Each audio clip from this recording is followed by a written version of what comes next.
ఒక అందమైన సముద్రంలో ఇద్దరు భార్యాభర్తల జలపరులు కలిసి జీవించేవారు. భార్య జలపరి గర్భవతిగా ఉంటుంది.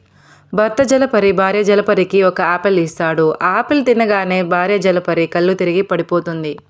ఎందుకంటే దుర్మార్గుడైన భర్త జలపరి తనకు ఆపిల్లో మత్తుమంది ఇచ్చుంటాడు. జలపరిని సముద్రం ఒడ్డున కట్టివేసి తన లవర్తో కలిసి సముద్రంలోకి వెళ్ళిపోతాడు. కొద్దిసేపటికి భార్యకు స్పృహ వస్తుంది. ఎవరైనా నన్ను కాపాడండి అని అరుస్తుంది. అప్పుడు అటువైపు ఇద్దరు జలపరిని చూస్తారు. వాళ్ళు ఆ జలపరిని ఒక డబ్బున్న వ్యక్తికి అమ్మేస్తారు. ఆ వ్యక్తి ఒక కుక్కను ఆ జలపరికి కాపలాగా పెడతాడు. జలపరికి నొప్పులు స్టార్ట్ అయ్యాయి. నన్ను హాస్పిటల్కి తీసుకెళ్లమని కుక్కను వేడుకుంటుంది.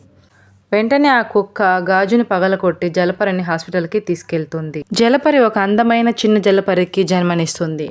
ఒకవైపు తన భర్త జలపరి లవర్ వేరే జలపరితో సంతోషంగా మాట్లాడుతూ ఉంటుంది.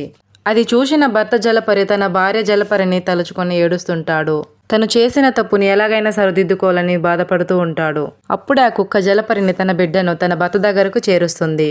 అది చూసిన వెంటనే భర్త జలపరి చాలా సంతోషంగా దగ్గరికి తీసుకుంటాడు. ఈ అందమైన జలపరి ఫ్యామిలీ కోసం ఒక లైక్ చేసి మన ఛానల్ని సబ్స్క్రైబ్ చేయండి. Thanks for watching.